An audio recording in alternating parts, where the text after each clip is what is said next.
welcome to Unpublished Opinions, an Institute for Justice Roundtable podcast, the podcast where IJ attorneys get together and give their unvarnished and unpublished opinions about the law. I'm Patrick Jaicomo, and I'll be filling in for the indefatigable John Wrench as your host for this episode. We are recording today on Friday, June 12th, 2026. I'm joined by my colleagues Anya Bidwell and Diana Simpson. Wait a minute. I didn't know John was not doing this recording. I'm out of here. Yeah, well, you're going to have to sit through it. Anya and Diana, welcome to the show. Thanks for having me. I don't know. So I would like to begin by talking about a very mysterious organization, and of course I'm referring to the American Bar Association, which on its website describes itself as an organization that was founded in 1878 on a commitment to set the legal and ethical foundation for the American nation. Today, it exists as a membership organization and stands committed to its mission of defending liberty and pursuing justice. What? I don't know what that means, so let me read instead now from the Wikipedia page. Wikipedia says the American Bar Association, ABA, is a voluntary national bar association of lawyers and law students in the United States, and not specific to any single jurisdiction. Founded in 1878, the ABA's stated activities are the setting of academic standards for law schools and the formulation of model ethical codes related to the legal profession. Today, I'd like to talk about the first of those two things, because both the state of Florida and the state of Texas have now taken away the ABA's accreditation monopoly and have decided to accredit their law schools using different means. Florida, somewhat I think ironically, is going to be using Department of Education approvals to set accreditation, and Texas's Supreme Court will itself be deciding what schools are accredited in this state. So let's begin by talking about the ABA and what you think about it, and then we'll move on to this issue of accreditation. I think it's silly, if you want to start with that. It's the accreditation rules that generally exist are, look, you don't want fly-by-night schools, I guess. You don't want people spending hundreds of thousands of dollars and not getting a legitimate education. That's a fine point. Is the ABA actually designed to prevent that? I don't know. Part of their accreditation concerns include how many books, physical copies of books, are in a library, which in the year of our Lord 2026 is bananas. What do you think about the ABA, Anya? I have complicated thoughts about it, but generally speaking, it seems to me like once an organization has power, it tends to accumulate its power for its power's sake. And that's kind of the problem. Big picture, there are certainly certain useful functions that it serves, just like any other professional association. But those kind of things tend to get out of hand. And I am happy to see some sort of a pushback and questioning why it exists, what functions it performs, and whether it is useful, and if it is, in what areas, right? That's kind of the problem, is we kind of just start taking things for granted and no longer question them, and that's not healthy, because then it just a whole bunch of red tapes doing nothing and preventing, and increasing barriers to entry for no reason whatsoever. Yeah, I think as Diana touched on, there's a very question of, do we need accreditation at all, or can we just let the market sort out, what school you want to go to?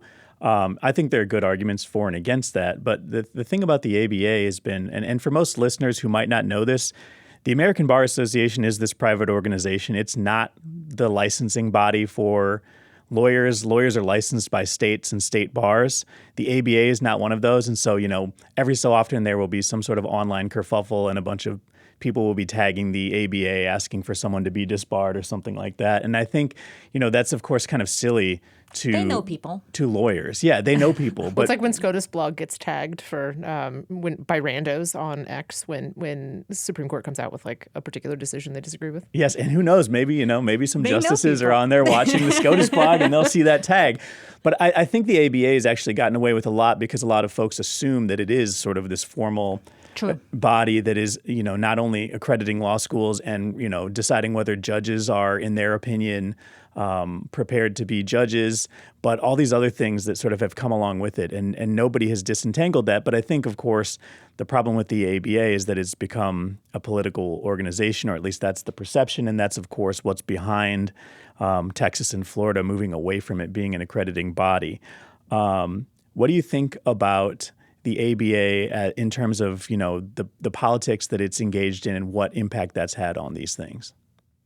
Politics, it's so exhausting how much oxygen politics takes up, and it just seems to be more and more. And the ABA is certainly involved in that. However you want to define politics, partisanship, whatever the perspectives are, they are certainly taking an outsized role in identifying whether a particular nominee is qualified and what does it mean to be qualified to be a judge. And the ABA has a perspective, and that seems sometimes to go in one direction rather than the other. And that, I think, harms its credibility as just a neutral entity. It's tough. I mean, it's tough seeing what it is and then seeing people, I think, rationally conclude from that it is not an organization that is particularly valuable. Yeah, again, it just goes back to this moment in history that we're living through. People are questioning the value of institutions. People are thinking that institutions are corrupt, that they're just existing for their own sake. So it's a very difficult moment to navigate if you are an institution. But I think it's also an opportunity to kind of explain to the public what it is, what you do, and show them your value. I think it really ABA is just one example of that. But I don't think that organizations can any longer take it for granted that just because they're there and just because they existed for a long time, people are just going to automatically defer to that. We are questioning authority today more than we have in so many decades. And, all the organizations need to be much more, careful about how they explain themselves and not take themselves for granted. Yeah, and I wonder if reaching beyond the sort of original mission of the organization itself is a sort of a cautionary tale. Because, of course, there's nothing wrong with having a private entity that's going to say, we're putting our stamp of approval on that, and maybe some state saying, that's good enough for us. That's all fine and well, I think. And the ABA has done things like promulgate model rules that some states have adopted wholesale, others have modified a little bit. And of course, there are organizations like the American Law Institute that are private organizations, and they're doing valuable things, and I think most people view them as valuable. Yep. But it seems like when the ABA sort of stepped outside of that and engaged in, sort of more policy-driven but seemingly partisan behavior, that cost them probably a lot more than they needed to spend if they had just said, we're going to maintain a sort of very cool perspective on all this and tried to avoid the sort of political pitfalls. Well, sure. The NRA went, it grades candidates and people. And that's, I don't think that surprises anybody. This person grades on such a level with the NRA. Okay. But the NRA is what it is, and the ABA at least didn't historically used to have that perspective and used to be seen as just kind of a straight up and down entity. But the NRA evolved too, right? Sure. That's why it's a really good example. When NRA first started, it was for young people to learn how to use guns responsibly, and how to be marksmen. So that's, wasn't it started by Civil War veterans to kind of teaching people how to use guns? And you please correct me in the comments if you'd like. But the original mission of the NRA was not what NRA became. And frankly, NRA today, it's not what NRA was 20 years ago. And it won't be what it is in 20 years from now. That's exactly right. The organization continues to evolve and splinter. Right now, there's a big tension within it between kind of the nonprofit side and then the more advocate side. It's perhaps a warning for institutions, as you pointed out. For institutions in general, exactly. Yeah, I think this goes back to your observation, Anya, that, at a certain point, these organizations start to just accumulate power. And I think at that point, they start losing their way. And it might manifest in many different ways. And in this one, I think it's the perception of losing this sort of nonpartisan edge, which, in my adult lifetime, I think most conservatives have looked askance at the ABA. All cards on the table here. I've never been a member of the ABA, so I don't have a dog in the fight either way. I think I was in law school, but that's because I got a discount on either the bar prep service or it was something. I got a big discount on something, and then once that once that need ended, I've no longer been a member, and so that was many years ago now. That kind of makes me think back to law schools and the organizations that various people were joining, right? And the kind of conspiracy that grow around them, like FedSoc is a really good example of this, right? And if you go out in the real world and you just talk to an average American about what FedSoc is, they're gonna basically tell you that it's like a shadow organization funded by, very wealthy conservatives, and they like get to decide many important things involving, how kind of they are behind all these conservative decisions, right? That are and the judges make their decisions based on their participation in the FedSoc, right? There's very much like this perception that this organization is some sort of like a shadow overlord, and that's something that FedSoc also has to be aware of and worry about. That's just true for like any organization. It's just a subject to this kind of a thing. And the organization itself cannot take it for granted that, no, we're actually doing great things. Like I talk to FedSoc chapters all across the country, and those kids, who run the student chapters, they really just excited about subject matter and want to, explore various views. And they, never told me, oh, because you are not espousing this particular conservative doctrine, like we're not going to invite you.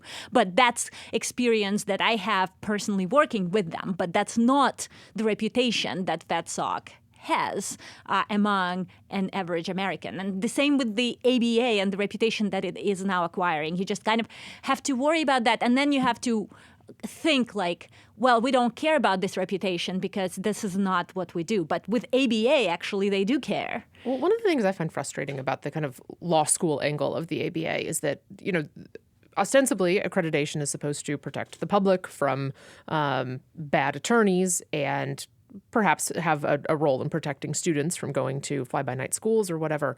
But one of the challenges I see with it is that law schools are cash cows for the universities that they're at. They just print money. And what you end up with are people who are in debt when they graduate, significant amounts of debt, six figures, $200,000, $300,000, whatever it is these days.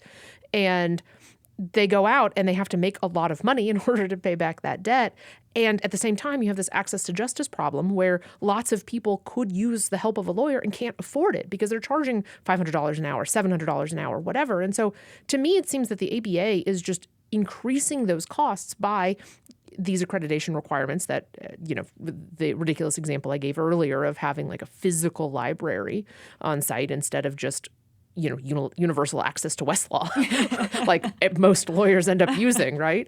And so they're artificially increasing the cost to run these law schools, and that cost is getting passed on to the students, who are then passing it on to the people they serve as they graduate. And so who is this serving? Not the public. Yeah, I think we're going to end up talking quite a bit about the legal profession as a sort of protectionist guild system throughout today's conversation. Yes, we are. But I will be interested to see if the switching from the ABA actually addresses any of those problems, or if the new accreditation standards simply bring different, similar cost-raising issues into the fray. Yeah, that's going to be great and super interesting. And we just should keep an eye on those states and watch what happens, because there is an experiment in practice. And that's exactly how it should be, I think. I mean, California's already kind of dipped its toe into this water, right? Like they have unaccredited law schools where people have to take the baby bar before they can continue. Yeah. And the baby bar has an abysmal passage rate, as I think And Kim even the Kardashian can Yeah, no, you're attest jumping to. ahead. You're jumping ahead. I'm sorry. But California bar, too, itself is very difficult to pass, right? So it's like, okay, if you're taking classes from an unaccredited school that's not going to get you there, you're not going to become a lawyer. I think there's some selection bias in that because of these sorts of things and because of the volume of people that are trying to get very true. admitted to the California bar. I don't really know. I'm giving you my unvarnished opinion here today. So now that we've talked about, the sort of who gets to approve a law school, I think let's pivot to the renewed conversation that we're seeing somewhat online, maybe on X, formerly known as Twitter, about whether law school is necessary at all, or whether the law school that exists is too long. So give me your hot takes. Is law school something that should still exist? And if so, does it need to be 3 years long and cost, 6 figures to become a lawyer? So every time I hear that question, I think about Robert Jackson. And maybe You're jumping ahead again. I am jumping ahead, but I always think of him. And yes, he's an outlier, right? But still, he is widely considered, first of all, the best writer on the court, right? And one of the most accomplished justices on the court. He was a prosecutor at Nuremberg trials. He, by many, is considered one of the greatest justices on the court, right? And he never graduated from law school. He attended Albany Law for 1 year, and then he read law. So it's not necessary for becoming a very accomplished, knowledgeable lawyer. But that said, right, he is just a great example that always pops into people's heads, because it's if Robert Jackson can do it, so can you. Sure, yeah, the everyman Robert Jackson, right? He kind of was an everyman. Yeah. So and because he was, in some respects, that gave him quite a perspective on life and on law. Some of it good, some of it not so good.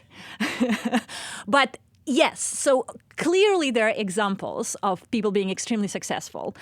Lincoln, Abraham. Of course. That guy. That Lincoln. That guy. Yeah. In case you were confused. Well, let me. I'm gonna throw to Diana and get her take. But before I do, I guess I should tell the audience, in case you don't know, in the American system, lawyers typically have a 4-year undergraduate degree. Then they go and spend 3 years at law school, and then they take a bar exam. And it takes all of that, essentially, for someone to go from being an everyday person into a licensed attorney. Which is not how it works in most of the world, right? Exactly, which is a huge shock, I think, to probably most of us at some point in our young adulthood, when we realized that the standard in most of the West, at least, is that law is kind of an undergraduate program itself. But I think that's because in those countries, lawyers are not in this common law system where you're supposed to help judges to discover the truth, right, through an adversarial proceeding, which kind of the assumption here is that lawyers, are trained more than just undergrads, like how to read a statute. Well, I'm not They're sure. trained to think big picture. I'm not sure how they do it in Canada, but I think they do the undergraduate system in both the UK and in Ireland. And so they're theoretically deducing these same sort of precepts from their lawyering that we are. Clearly. It's very high-minded. They do the same in New Zealand. I only Okay. bring that example up because I studied abroad there in undergrad, and so the undergrad programs in New Zealand are 3 years long, and then the law program is 4 years long, and then you graduate at 21 or whatever, equipped to practice law. Which, look, I went K to JD. I didn't have much of a gap. I didn't have any gap, and so I graduated authorized to practice law. Was I particularly capable of doing these things on my own? I mean, I could have hung a shingle and gone and done it myself, and I think that would have been a serious disservice to anyone I served, and that's why I didn't do that, right? I went and I worked with other people who showed me how to practice law, which is perhaps a little bit different than what you learn in law school. Well, I guess that sort of brings us back to the main question, Yes. which is do we need law school? And if we do need it, does it need to be 3 years that adds to, again, like you said with the accreditation thing, the cost of all of this? Yeah, which is even if it was all free, you're spending 3 years of your life doing something. On your second point, I don't think you need 3 years. I think you can easily do it in 2. Because that third year, I spent a semester doing an externship and another semester doing a clinic. And so between those two experiences, those were more actually practicing law than anything I had done before. And because you're in law school, you're actually paying the credits. You are paying the cost of going and working in an environment like that. You're paying to work. Exactly. Mm-hmm. And those were incredibly helpful. But I think if it had just been more of an apprenticeship program where you graduate after 2 years and then you go and work as a junior lawyer, which honestly is how it exists in practice. Unless you're hanging a shingle at the end of law school, you're going and learning how to actually practice law in a way that you didn't learn how while you were reading 19th century case law as a 2L. Yeah, and I think that again goes back to this idea of we're in the age of questioning assumptions, and I think that's a good thing, right? Kind of, we've been taking it for granted that 3 years, that's how it's done. And like in the first year, you all take the exact same classes as everybody else. And then in the second year, you do this. And the third year, you do that. And asking whether that's how it's supposed to do, whether that's how it's supposed to go, or actually thinking about, okay, what is a goal here? What are we trying to accomplish? Who are we trying to produce? Who are we trying to send out there in the world? And then once you have an answer to that, then you can have many different ways to arrive at that particular situation, right? The 3 years, the way it's done right now, is not the only way to ensure that. And I do see schools adjusting like clinics, right? There are more and more clinics are being offered precisely because the idea is actually law students are going to learn much more by doing the actual lawyering. And that's good to see. But again, they're just still trying to like fit clinics within that same 3-year, shtick again, you that they you can got pay going. us to actually do the work experience thing.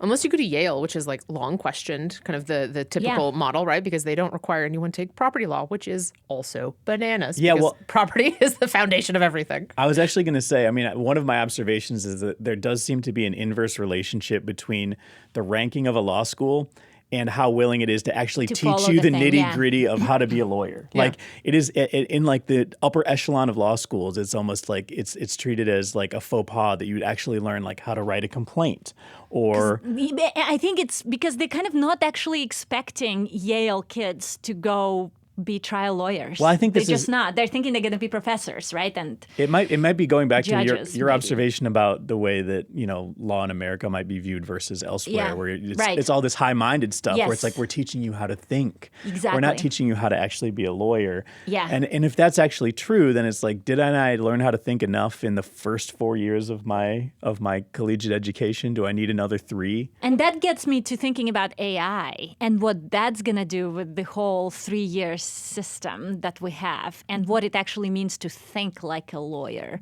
and be a lawyer. I assume they'll just go back to blue books for exams where you can't no technology at all and you have to just physically handwrite out everything. Everything in pencil. But also, no what one knows is how to your write value anything anymore. added? What is your value added as a lawyer? Oh, I don't want to have like an existential meltdown. But there should Protect your health, Anya. We got to protect yeah, your exactly. Pull up that ladder as fast as you Have can. you guys seen what Claude can do? Yeah. I mean, it is amazing because the law schools will have to think about that, right? What does it mean to have a lawyer in a society where artificial intelligence can critically think much better than a human can? And how do we go about,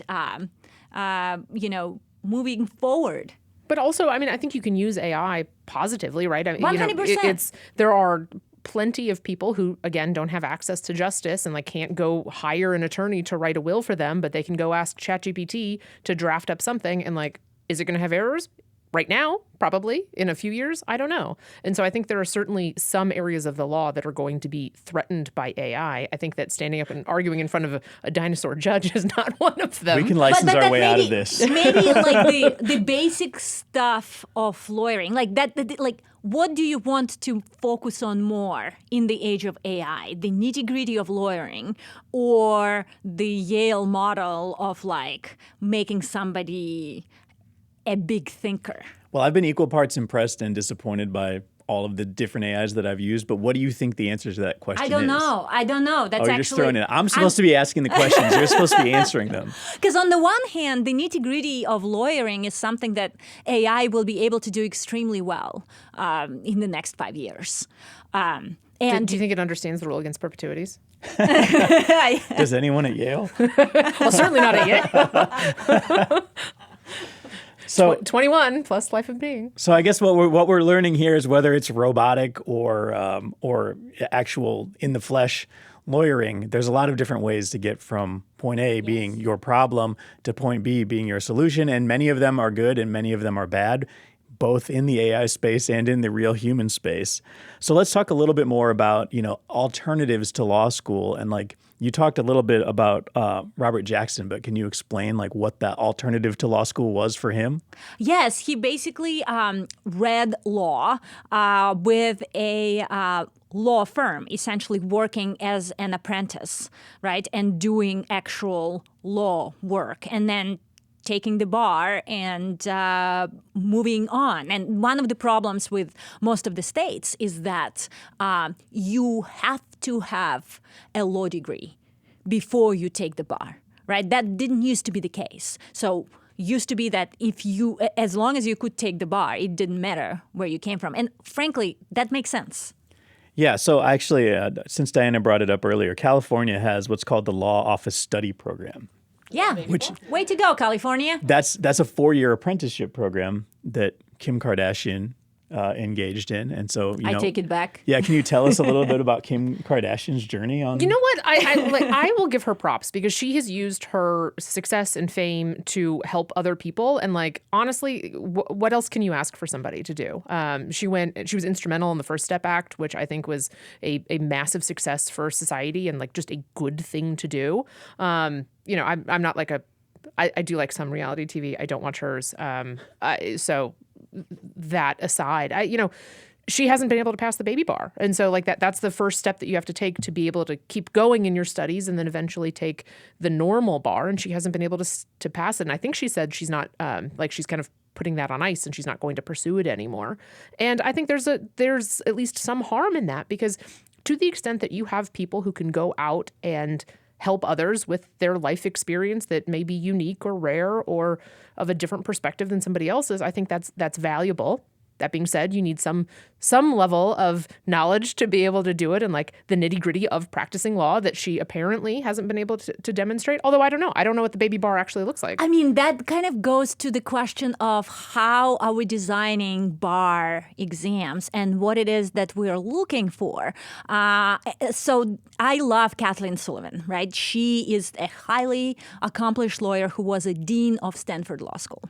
And there is this famous example where she transitions into corporate practice after being dean of law, right? And she needs to take the California bar. And she is one of the smartest lawyers in the country, full stop. And she fails that bar, right? So, and then you do wonder, what is it that it's testing? Well, yeah, that was actually my next question is what you have law school, which if you're dealing with accrediting these things, presumably law school is supposed to demonstrate something, some baseline of knowledge or capability.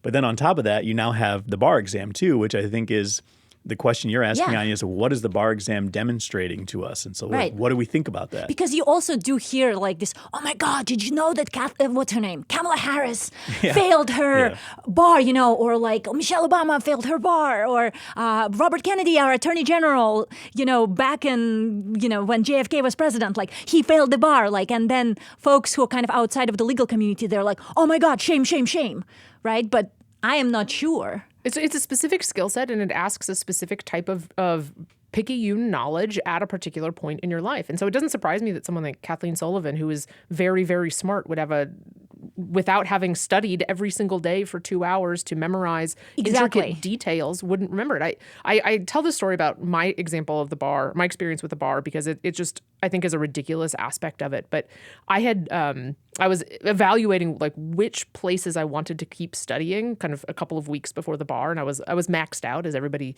gets to at that point. And so I said, okay, I'm not going to study commercial paper or negotiable instruments, I guess it was. I'm not going to study that. It's been asked on the last 3 exams. Before that, it hadn't been asked historically in Colorado for like 15 years. And so I think they're probably done with that. So I'm just not going to study that. I'm going to make the reasoned decision to study something else. Well, guess what showed up on the bar? And so what I had done was I memorized the elements of what a holder in due course was. I didn't know what any of these things meant, but I memorized the elements. And so it pops up and I'm like, all right, well, I'm up a creek, but I've got a paddle because I can at least say what the elements are. So I sat there and I said, okay, this question's asking about a holder in due course. These are the elements. And then I listed them out and then I proceeded to analyze them, which was just completely made up. I had no idea what the answer was. When I got my score back, I passed that question. And that to me is just such an indictment of the bar, because all of that was made up. Yeah. Like, I was not equipped to help anybody on that. But Right. the bar is fake anyway, because it's not like you're going to be sitting there in a closed universe when you're practicing law, and you're going to go look it up on Westlaw, and you're going to figure out what the case law says. And so you're going to have co-counsel write it for you. Or that, but like Wisconsin, for example, they have the diploma privilege. And so if you go to a Wisconsin law school, you don't have to take the bar exam because they trust their own law schools enough to teach people. Yeah, and that actually has been something that I've always kind of that's been in tension in my mind is, Wisconsin is a great example of that. But it always seemed to me like if the bar exam is able to demonstrate someone has the sufficient baseline of knowledge to be a lawyer, then why do they need to go to law school? If you can just pass the bar exam, that should be good enough. If you're 15 years old and you can pass the bar exam, if it's true that the bar exam is actually necessary to show like a baseline of knowledge on how to be a lawyer, why do we make all these other hoops for folks to jump through? And that makes me thinking too about the continuing legal education. Oh my gosh. Because that's another Michigan. thing again. Yes, and Yeah. that's why I was thinking. I was God. thinking about Michigan because you guys were talking Wisconsin, like where, what the hell is that, right? Where, and by the way, you can frankly just pay the money, right? Have it like on an infinite loop, whatever it is that CLE is supposed to be teaching you on your computer while you're like cooking dinner or something. Well, it depends on which state. Like New York, you have to like write down the code or whatever. And I only know this because I take CLEs that are accredited in New York. And so they will say out, New York folks, your code is whatever. Please write that down. And they have to like turn that in. It's banana. It's insane. But that just means you have to pay attention to the code. Oh, there you go. Exactly, There you not go. to the actual subject matter. So this idea that you are actually, enhancing your, value as a lawyer by taking those CLE things. I have sat through precisely one interesting CLE, and that was on looted Nazi art, which is to say, totally irrelevant Very to practical. to what you Very actually practical. do. Exactly. But actually interesting. Yeah. And so then the things that I need to learn for my own practice of law, I go and I learn them. Right. I ask my colleagues. We have in-house trainings. I go and I read cases or I read case studies or whatever. I learn the things I need to know, and then that's that. Has anyone actually ever been made smarter by a CLE? I would say no. States have been enriched. Oh, they make a lot of money. Yeah, well, that's They make actually a lot of money. I think the one commonality across all these things is there's just a way for a bunch of people to get their beak wet. Like this, Yeah. it just keeps coming up where it's like, if you even need law school, does it need to be Yes. so long? Because it's so long and so involved, it gets so expensive. It has to be administered by high-paid administrators. Then the bar exam is the same sort of situation where you've got this huge process that becomes very costly, and it costs a bunch of money to take the thing. It costs even more money to study for the thing because you have to buy, these third-party materials. And then, of course, once you're in, most states have the continuing legal education where you have to pay for that stuff, and the people who give those are getting paid, and whatever. But it's sort of the turtles all the way down in terms of the protectionism and what's actually happening. And back to Diana's original point, each one of these things making it more expensive to buy a lawyer's time because it's more expensive to become a lawyer, and the bar is higher for folks to get over. And it's not really measuring how good of a lawyer you actually are. Because that's kind of the understanding is very much like, but as long as, young folks who want to be a lawyer and then lawyers jump through these hoops, we at least know that we're like hiring a competent human being. Like that's just not true. Yeah, and it's funny because it's not a secret. Everyone who's practicing law would tell you, like, I didn't know how to be a lawyer until a year or two into being a lawyer. Like, you don't come out of law school or you don't come out of the bar exam being ready to represent somebody in court or even being ready to represent someone in a transactional capacity. So much of this actually is still a de facto apprentice system because it's something that requires you to learn all these certain things by doing them. And doing them hopefully with someone looking over your shoulder to make sure you're not committing malpractice or ruining somebody's claims or business or life. Right. Like discovery is the Wild West of civil litigation, right? Where you just have these rules and go figure it out. Like go get the documents from the other side, find out what the facts are. But there are a lot of rules actually that apply and that you have to know the different tricks. And so like a subpoena, for example, is unenforceable. A subpoena to a third party is unenforceable unless you've included the check with it. Well, most people don't know that. And then you like when you're practicing, like, oh, hey, that's a fun fact to learn when you go try to enforce that subpoena. And so like things like that, like it's actually very important to how you do the day-to-day practice of law. And no one's ever going to teach you that outside of just doing it and learning it as you go from people who've done it before. Yeah, so maybe this is all in support of what Robert Jackson did in reading law instead of having law school be a requirement. You know Hell what? yeah. I think a lot of smart people could really do well that way. I know of somebody who's doing that at the moment, and she's going to be a standout when she's finished. All right. Well, let's move on from that and enter into a completely separate topic that Anya was very interested in talking about, which is the concept of liberalism. That actually comes back full circle. Yeah. So explain how that Yeah, connects for us. Well, it's I suppose it's kind of questioning institutions and the role of the institutions, and at the end of the day, so they can actually be stronger. Well, right? let's stop there and define our terms, because Yeah. liberalism is meaning something to you that I don't think maps onto the sort of political concept of liberals today and owning them. I blame for Ronald instance. Reagan, Okay. really fundamentally, because Ronald Reagan during the convention speech, right, he basically said, my opponent is liberal, liberal, liberal. And for the most part, since then, Democrat and liberal have been considered to be the same thing. But liberalism is actually a very different concept. And some Democrats are liberals and some Democrats are not liberals at all. It's becoming a bad word among some on the left these days. Well, you put neo in front of it. Some conservatives are liberals and some conservatives are illiberal, right? Our president today is very much an illiberal, and I think he will admit that if he is educated on what it actually means. But liberalism is about really three things, right? It's about respect for individual. It's about suspicion of accumulation of power. And it's about seeking knowledge wherever it leads you, right? So you don't put some sort of constraints on seeking knowledge, and speech is a big part of that. So the whole thing about consolidation of power, like liberalism is suspicious of an institution existing and then kind of living for its own sake and living for a consolidation of power. And that's kind of why the judiciary exists, right? To kind of examine critically what it is that the institution is doing and whether it's encroaching on an individual's ability to exercise his full potential. And that's exactly where we get to when we talk about all these various organizations that we talked about today, where it's like, what is it that this organization is actually doing? Is it trying to just essentially to accumulate power at the expense of so many talented young people trying to exercise their full potential by being lawyers? And it's not a perfect analogy because we're talking about government on one hand, and liberalism fundamentally is about the government abuse of power, and private institutions on the other hand. But I think it does help us think through it in this manner. And liberalism really is like a concept that started, not that long ago. We're talking about 1500s, right? Where we just have like these proto-liberals who are starting to talk about, wait a minute, shouldn't we really care about just like an individual thriving in a society and a society being better off because of that?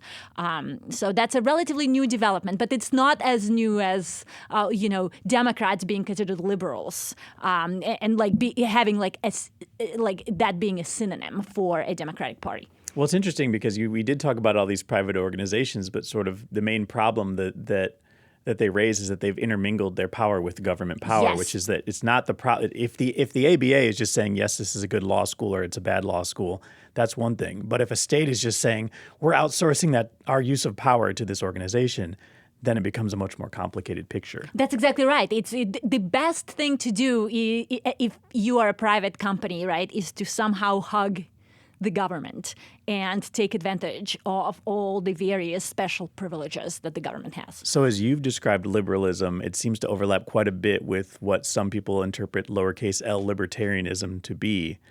But you don't hear many libertarians call themselves liberals. Instead, you often hear them call themselves classical liberals. So yes, I think it's very much a reaction to, liberalism being considered part of being a Democrat. So then they're saying, oh, we're classical liberals. We're those guys. We're the Erasmus guys. We're the Thomas Hobbes guys. We're the Montesquieu guys. We are not, we are not Bill Clinton guys. So I think it's kind of they're putting that that qualifier in front, classical, because they just feel like the debate shifted away from them. But libertarians are not, some of them, well, libertarians don't encompass liberalism perfectly, right? Liberalism is actually a very broad tent. You don't need to be a libertarian to be a liberal in that sense, right? So long as you all agree in the importance of individual thriving, in the suspicion of accumulation of power by the government, and in the pursuit of knowledge relentlessly. And also some of the libertarians call themselves libertarians, but they want to impose the libertarian ideology from the top. That's just runs head on into the principles of liberalism. So I'm with you, Anya, but you've got 45 years of people treating liberalism as a thing of the left.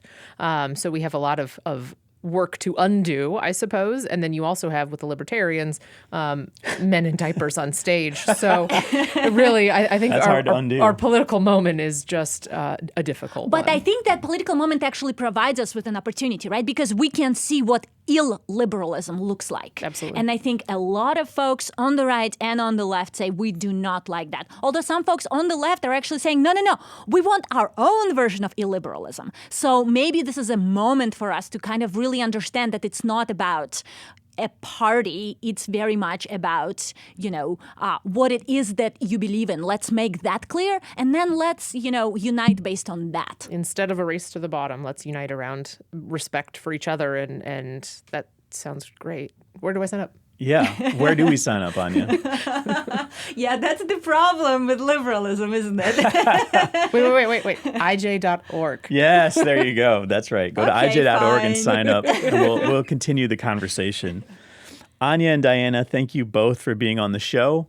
Can I just say one last thing? Because I need to come full circle. Oh, please. Because I was on this show close to December 22nd, and I told folks that summer was coming. And a lot of people were so excited. They're like, this is the optimism that we love. Summer is coming on like the darkest day, right? And then finally, days are going to start getting better. So I have bad news for you folks. Winter is coming.